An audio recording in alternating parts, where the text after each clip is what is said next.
అందరికీ శుభోదయం. నేను కంప్యూటర్ సైన్స్ మరియు ఇంజనీరింగ్ విభాగం నుండి మీ అరవింద్ ఏకిరెడ్డి. ఈ వీడియోలో నేను సి ప్రోగ్రామింగ్ యొక్క నిర్మాణం గురించి మాట్లాడుతున్నాను. సి ఒక స్ట్రక్చర్డ్ ప్రోగ్రామింగ్ భాష. ప్రతి సి ప్రోగ్రామ్ మరియు దాని స్టేట్మెంట్లు ఒక నిర్దిష్ట నిర్మాణంలో ఉండాలి. ప్రతి సి ప్రోగ్రామ్ ఈ సాధారణ నిర్మాణాన్ని కలిగి ఉంటుంది.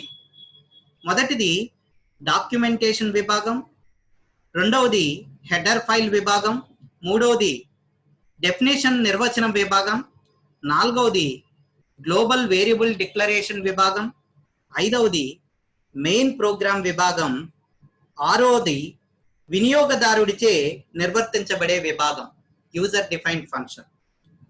మొదటిగా డాక్యుమెంటేషన్ విభాగం అంటే కమెంట్స్. ఇది ఆప్షనల్. ప్రోగ్రామ్ గురించి వివరణ ఇవ్వడానికి సాధారణంగా ఉపయోగిస్తాము. రెండవది ప్రాసెసింగ్ కమాండ్స్. సి ప్రాసెసింగ్ కేవలం టెక్స్ట్ ప్రాధాన్యం, సాధనం మరియు వాస్తవ సంకల్పానికి ముందు అవసరమైన ప్రీ ప్రాసెసింగ్ చేయమని కంపైలర్కు ఇది నిర్దేశిస్తుంది. అన్ని ప్రీ ప్రాసెసింగ్ ఆదేశాలు హ్యాష్ గుర్తుతో ప్రారంభమవుతాయి. నాలుగవది గ్లోబల్ విభాగం. ఇది ఆప్షనల్. మల్టిపుల్ ఫంక్షన్ కు సాధారణమైన వేరియబుల్స్ ను ప్రకటించడానికి ఉపయోగిస్తారు. ఐదవది మెయిన్ ఫంక్షన్.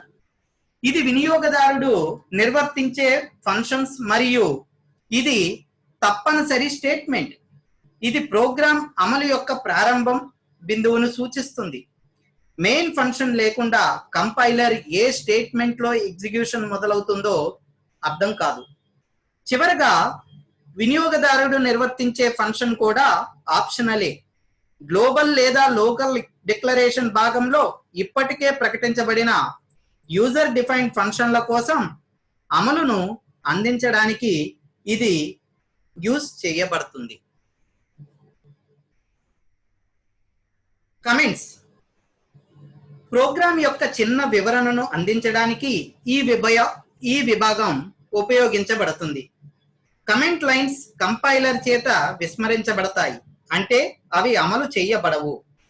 సిలో రెండు రకాల వ్యాఖ్యలు ఉన్నాయి: single line comments, multiple line comments. Single line వ్యాఖ్యలు డబల్ ఫార్వర్డ్ స్లాష్ గుర్తుతో ప్రారంభమవుతుంది.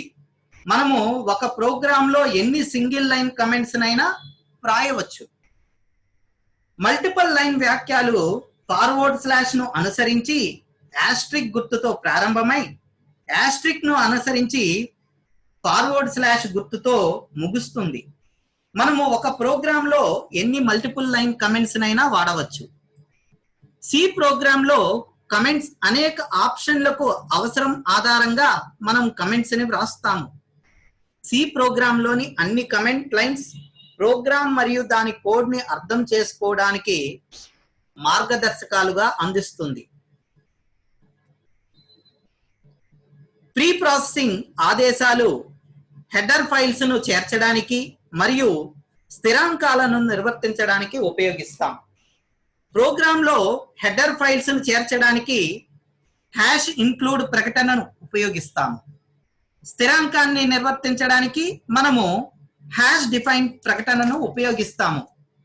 ప్రాసెసింగ్ స్టేట్మెంట్లు అవసరానికి అనుగుణంగా ఉపయోగించబడతాయి. మనకు ఏ హెడర్ ఫైల్ తో అవసరం లేకపోతే హ్యాష్ ఇంక్లూడ్ స్టేట్మెంట్ ను చేర్చాల్సిన అవసరం లేదు. అట్లాగే మనకు ప్రోగ్రామ్ లో స్థిరాంకం అవసరం లేకపోతే హ్యాష్ డిఫైన్ ను నిర్వర్తించాల్సిన అవసరమూ లేదు. గ్లోబల్ డిక్లరేషన్ నిర్వర్తించడానికి గ్లోబల్ డిక్లరేషన్ ఉపయోగపడుతుంది. ఇవి అన్ని ఫంక్షన్లకు సాధారణం. ఫంక్షన్స్ ను ప్రకటించడానికి కూడా మనము గ్లోబల్ డిక్లరేషన్ ను ఉపయోగిస్తుంటాము. ఈ గ్లోబల్ డిక్లరేషన్ అవసరం ఆధారంగా ఉపయోగించబడుతుంది. Main function. ప్రతి స్టేట్మెంట్ లో తప్పనిసరిగా ఈ స్టేట్మెంట్ రాయాలి. ఈ ప్రకటన సి ప్రోగ్రామ్ అమలు యొక్క ప్రారంభ బిందువును నిర్దేశిస్తుంది. ఇక్కడ ప్రధానమైన వినియోగదారుడు నిర్వర్తించిన పద్ధతి, ఇది ప్రోగ్రామ్ యొక్క ప్రారంభ స్థానం అని కంపైలర్ కు చెబుతుంది. ఇక్కడ ఇంట్ అనేది ఒక విలువ యొక్క డేటా రకం. ఇది మెయిన్ ప్రోగ్రామ్ ని పూర్తి చేసిన తర్వాత ఆపరేటింగ్ సిస్టమ్ కు తిరిగి వెళ్తుంది. మనం ఏదైనా విలువను తిరిగి ఇవ్వకూడదు అనుకుంటే మనము దానికి వాయిడ్ ని ఉపయోగించవచ్చు. ఓపెన్ బ్రాకెట్స్ మెయిన్ ఫంక్షన్ కి చెందిన బ్లాక్ యొక్క ప్రారంభాన్ని సూచిస్తుంది. సి ప్రోగ్రామ్ ప్రతి బ్లాక్ ఓపెన్ బ్రాకెట్ గుర్తుతో ప్రారంభమవుతుంది. లోకల్ డిక్లరేషన్ విభాగంలో వేరియబుల్స్ మరియు ఫంక్షన్స్ ను స్థానికంగా ఉన్న ఫంక్షన్ కు లేదా బ్లాక్ కు ప్రకటిస్తాము. ఈ విభాగంలో ప్రకటించబడిన వేరియబుల్స్ అవి ప్రకటించబడిన ఫంక్షన్లో లేదా బ్లాక్ లో మాత్రమే చెల్లుతాయి. ఎగ్జిక్యూటబుల్ స్టేట్మెంట్స్ డేటాను చదవడం, ఫలితాన్ని ప్రదర్శించడం, లెక్కలు మొదలైన స్టేట్మెంట్స్ లో వ్రాస్తాము. ఈ విభాగంలోని అన్ని స్టేట్మెంట్లు అవసరాలకు అనుగుణంగా రాయబడతాయి. క్లోజింగ్ బ్రాకెట్స్ మెయిన్ ఫంక్షన్ కి చెందిన బ్లాక్ యొక్క ముగింపును సూచిస్తుంది. సి ప్రోగ్రామ్ ప్రతి బ్లాకు క్లోజ్ బ్రాకెట్స్ గుర్తుతో ముగుస్తుంది. యూజర్ డిఫైన్ ఫంక్షన్స్ వినియోగదారుడు నిర్వర్తించే విధులను అమలు చేసే ప్రదేశం ఇది. యూజర్ డిఫైన్ ఫంక్షన్స్ అమలు మెయిన్ ఫంక్షన్ కి ముందు కూడా చేయవచ్చు. ఈ సందర్భంలో యూజర్ డిఫైన్ ఫంక్షన్ ను ప్రకటించాల్సిన అవసరం లేదు.